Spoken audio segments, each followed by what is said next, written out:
Hello guys. இந்த வீடியோவில் வந்து பார்த்திங்கன்னா இன்னியோட கோல்டு சார்ட்டை அனலைஸ் பண்ண போகிறோம். கோல்டு வந்து பார்த்திங்கன்னா எஸ்டர்டே வந்து ஒரு நல்ல ஒரு மூமெண்ட் கொடுத்துருந்தது. எஸ்டர்டே கேண்டில் வந்து பார்த்திங்கன்னா ஒரு நல்ல ஒரு புல்லிஷ் கேண்டிலாக க்ளோஸ் ஆகிருக்கு.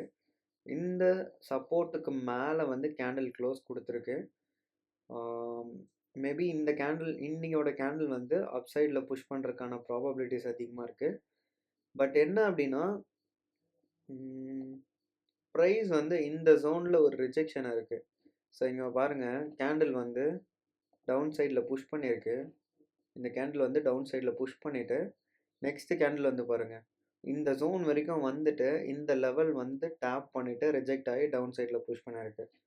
ஸோ இப்போ இருக்கிற ப்ரைஸ் வந்து பார்த்திங்கன்னா எக்ஸாக்டாக சேம் அதே ஸ்பாட்டில் தான் இருக்குது. நம்ம லோவர் டைம் ஃப்ரேமில் செக் பண்ணலாம். லோவர் டைம் ஃப்ரேமில் எப்படி இருக்குது அப்படின்னு சொல்லிட்டு 4 hour பார்த்தீங்க அப்படின்னா, நான் ஆல்ரெடி வந்து ஜோன்ஸ் மார்க் பண்ணியிருக்கேன், அலர்ட் செட் பண்ணியிருக்கேன். 4 hour வந்து பார்த்தீங்கன்னா ஒரு நல்ல புஷ் கொடுத்துருந்தது. லாஸ்ட்டாக வந்து இந்த ஜோனில் இருந்து கிட்டத்தட்ட ஒரு 600 பிப்ஸுக்கு மேலே வந்து மூவ்மெண்ட் கொடுத்துருக்கு. எந்த ஒரு ரீடெஸ்ட்டுமே இல்லை. இது வந்து மேபி அதுக்கான ரீடெஸ்ட் தான். ப்ரைஸ் வந்து கீழே வந்துட்டு ஒரு சப்போர்ட் ஃபார்ம் பண்ணிவிட்டு அப்சைடில் புஷ் பண்ணுறதுக்கும் சான்சஸ் இருக்குது. இல்லை இந்த ரிஜெக்ஷன் ஜோன்லேருந்து டேரெக்டாக அப்சைடில் புஷ் பண்ணுறதுக்கும் பாசிபிலிட்டிஸ் இருக்குது. ஸோ 1 hourல பார்த்தீங்க அப்படின்னா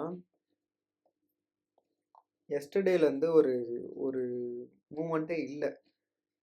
நேற்று வந்து பார்த்திங்கன்னா இந்த டைம் ஒரு லண்டன் செஷன்லேருந்து ப்ரைஸ் வந்து ஒரு நல்ல மூமெண்ட் அப்சைடில் கொடுத்துட்டு இந்த ஜோன்லேருந்து ப்ரைஸ் ரிஜெக்ட் ஆக ஆரம்பிச்சிருச்சு. நியூயார்க் செஷன்லலாம் வந்து பார்த்திங்கன்னா அந்த அளவுக்கு பெரிய வால்யூம் இல்லை. யூஸ்வலாக வந்து என்ஒயில் தான் ஒரு நல்ல வால்யூம் இருக்கும். ஆனால் எஸ்டர்டே வந்து இந்த ஜோனுக்குள்ளேயே ப்ரைஸ் வந்து கன்சாலிடேட் ஆக ஆரம்பிச்சிருச்சு. ஸோ இப்போ இருக்கிறதுமே ஒரு ரேஞ்சுக்குள்ளே தான் இருக்குது. நீங்கள் பார்த்தீங்க அப்படின்னா ஒரு க்ளீன் ரேஞ்சே இல்லை, ட்ரேட் எடுக்கிறதுக்கான ரேஞ்சே கிடையாது.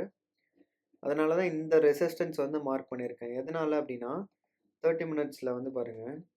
ஸோ இந்த இடத்துக்கு வந்துட்டு ப்ரைஸ் வந்து மல்டிபிள் டைம்ஸ் ரிஜெக்ஷன் கொடுத்துருக்கு. இன்கேஸ் பை என்ட்ரி எடுக்கலாம் அப்படின்னா ப்ரைஸ் வந்து இந்த ஜோனுக்கு மேலே கேண்டில் க்ளோஸ் வைக்கணும்.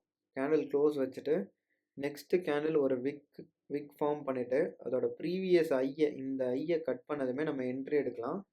அப்சைடில் வந்து பார்த்திங்கன்னா ஒரு சாலிடான ரேஞ்ச் இருக்குது. கிட்டத்தட்ட ஒரு 100 பிப் 180 பிப்புக்கு மேலே க்ளீன் ரேஞ்ச் இருக்குது. ஆனால் நான் வந்து ஒரு 80 பிப் வந்து மார்க் பண்ணியிருக்கேன். இதில் என்ட்ரி எடுத்தால் ஒரு 20 to 30 பிப்ஸ் வந்து ஈஸியாக கேப்சர் பண்ணலாம். செல் சைடு வந்து பார்த்திங்கன்னா ஒரு க்ளீன் பயாஸ் இல்லை எனக்கு.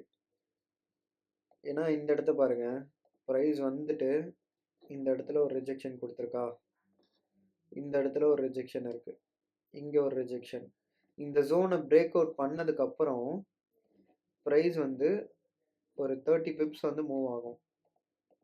இந்த சப்போர்ட் பிரேக் பண்ணதுக்கப்புறம் ஒரு 28 பிப் ரேஞ்ச் இருக்குது.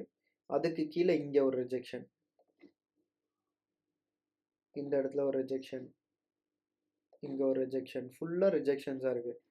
இந்த ஜோனை பிரேக் அவுட் பண்ணாலுமே வந்து ஒரு ஓகே ரேஞ்ச் தான். இதிலேருந்து பிரேக் அவுட் பண்ணால் ஒரு 40 பிப் ரேஞ்ச் இருக்குது. இதில் வந்து ஈஸியாக ஒரு 20 பிப் 22 பிப் வந்து ஈஸியாக கேப்சர் பண்ணலாம். என்னன்னா செல் சைடுக்கு வந்து கேண்டில் வந்து இந்த ஜோனுக்கு கீழே பிரேக் அவுட் ஆகணும். இந்த சப்போர்ட் கீழே பிரேக் அவுட் கொடுத்துச்சு அப்படின்னா ஒரு சாலிட் மூவ் எக்ஸ்பெக்ட் பண்ணலாம். ஆனால் என்ன ஒரு ப்ராப்ளம் அப்படின்னா ப்ரைஸ் வந்து இந்த சப்போர்ட் ஜோன் வரக்கே கிட்டத்தட்ட ஒரு 100 பிப் வந்து டவுன் சைடில் மூவ்மெண்ட் கொடுக்கணும். அப்படி மூவ்மெண்ட் கொடுத்தா தான் நெக்ஸ்ட்டு வந்து இந்த சப்போர்ட் பிரேக் அவுட் ஆகும். நம்ம வெயிட் பண்ணி பார்க்கலாம். இன்றைக்கி வந்து ஒரு பெட்டர் ட்ரேட் என்ன அப்படின்னா பை சைடு எக்ஸ்பெக்ட் பண்ணலாம். இல்லை செல்லு வந்து இந்த ஜோனுக்கு கீழே க்ளோஸ் வைக்குது அப்படின்னா ஒரு நல்ல செல் என்ட்ரி எக்ஸ்பெக்ட் பண்ணலாம். ஸோ வெயிட் பண்ணி தான் பார்க்க முடியும் இன்றைக்கி.